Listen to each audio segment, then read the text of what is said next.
فیصل آباد سے شیر محمد صاحب نے بھیجا ہے۔ وہ قبر میں جزا اور سزا کے بارے میں اور قبر کی کیا کیفیت ہوگی، کیا حالات ہوگی، ان کے مطابق پوچھنا چاہتے ہیں۔ تو عرض یہ ہے کہ پہلی بات یہی ہے کہ ہر مومن مرد ہو یا عورت ہو، اس کو یہ ماننا چاہیے، پتہ ہونا چاہیے کہ جو بھی اللہ تعالیٰ نے قرآن کریم میں بیان کر دیا ہے اور جو نبی کریم صلی اللہ علیہ وسلم کی زبان مبارک سے ہمیں مل گیا ہے، تو سب وہ غیبی امور ہیں، خاص طور پہ جو آخرت کے حساب سے ہیں، حساب کتاب کے بارے میں، جنت و جہنم کے بارے میں، موت کے بارے میں، قبر کے بارے میں، یہ سب وہ غیبی امور ہیں۔ تو ہمارا کام تو صرف یہی ہے کہ ہم اس کو پوری طرح اس پر ایمان رکھیں اور اس کو مانیں کہ یہ سب اللہ تعالیٰ کی طرف سے ہے۔ ومن اصدق من اللہ قیلا، اللہ سے بڑھ کر جو ہے کون سچ بات کہنے والا ہے، تو لہذا اس میں کوئی شک کی بات نہیں ہونی چاہیے۔ تو جہاں تک کہ قبر میں سوال کا مسئلہ ہے اور میت کا معاملہ ہے، تو یہ بھی حق ہے کہ اس وقت کے لیے اللہ تعالیٰ کی طرف سے اس کی روح اس کے جسم میں واپس لوٹا دی جاتی ہے، جیسے کہ حدیث سے معلوم ہوتا ہے، اور اس کے بعد پھر وہ دو فرشتے آتے ہیں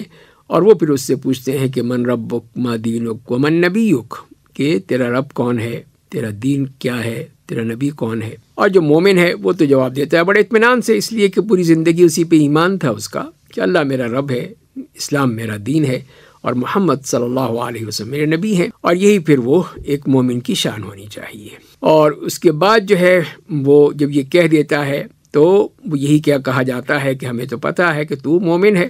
اور اسے پھر جنت کی طرف اس کے لیے ایک دروازہ یا کھڑکی کھول دی جاتی ہے جہاں سے اس کی خوشبوئیں آتی ہیں، نعمتیں آتی ہیں، اور اسے کہا جاتا ہے کہ یہ وہ جگہ ہے جہاں تجھے اللہ تعالیٰ بھیجے گا، یعنی جب تو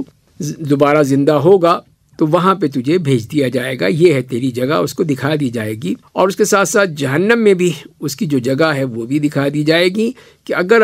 تو نے کفر کیا ہوتا اللہ سے تو پھر یہ تیرا مقام تھا، لیکن اللہ تعالیٰ نے تجھے اس سے بچا لیا اور تو جنت والوں میں سے ہو گیا، تو یہ جنت میں تیرا مقام یہ ہے۔ اور جہاں تک کہ کافر ہے اس سے بھی یہی سوالات ہوں گے کہ رب کے بارے میں، دین کے بارے میں اور نبی کریم صلی اللہ علیہ وسلم کے بارے میں، تو یہی کہے گا کہ ہائے ہائے مجھے نہیں معلوم، میں نے لوگوں کو باتیں کہتے ہوئے سنا تو میں اسی پہ ہی چلتا رہا۔ تو وہ پھر ظاہر ہے کہ جب اس کے پاس ایمان ہی نہیں ہے، علم ہی نہیں ہے، کچھ نے مانا ہی نہیں ہے، صرف لوگوں کی باتوں پہ ہی چلتا رہا، تو اس کے لیے پھر جواب دینا مشکل ہو جائے گا۔ تو اسی لیے فرمایا کہ پھر اس کے لیے پھر ایک بہت بڑے ہتھوڑے سے اس کے سر پہ مارا جائے گا،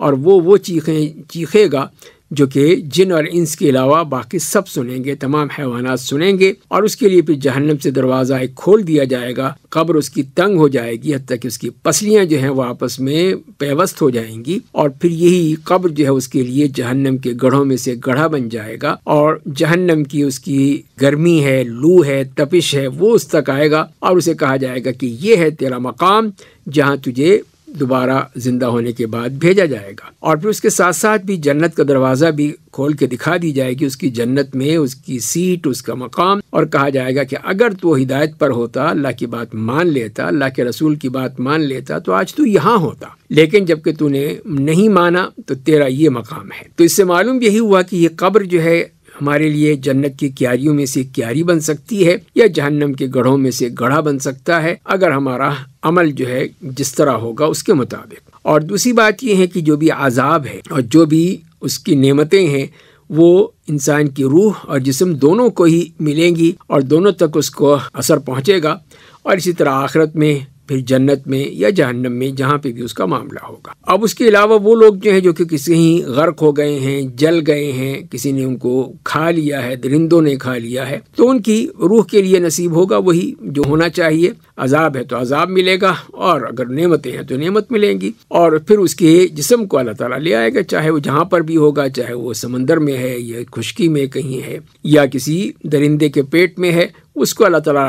کو دوبارہ لانے میں کوئی مشکل نہیں ہے، لیکن جو روح پر اس کی عذاب ہے یا اس کی نعمت ہے، اس کے اثرات جو ہیں وہ اسی طرح باقی رہیں گے۔ اور نبی کریم صلی اللہ علیہ وسلم نے یہی فرمایا ہے کہ ایک مومن کی روح جو ہے وہ جنت میں جاتی ہے، اور وہاں پہ ایک پرندے کے اندر اس کی روح ہوتی ہے جو کہ جنت کے درختوں میں پھرتا رہتا ہے، اس کے پھل کھاتا ہے، جبکہ کافر کی جو روح ہے وہ جہنم کی طرف چلی جاتی ہے۔ تو اسی لیے پھر ہر مسلمان کو چاہیے، مرد ہو یا عورت ہو، کہ جو اللہ تعالیٰ نے بتا دیا ہے، اللہ کے رسول نے بتا دیا ہے، اس کے مطابق ہی اس کو عمل کرنا چاہیے اور اس کی تصدیق کرنی چاہیے، اس پہ ایمان رکھنا چاہیے۔ کوئی بات سمجھ میں آئے یا نہ آئے، اپنی طرف سے نہیں کرنا چاہیے کہ یا سنی سنا باتوں پہ یقین نہیں ہونا چاہیے، بلکہ جو اللہ اس کے رسول نے بتایا ہے اسی کے مطابق ہی ان کو سمجھنا چاہیے۔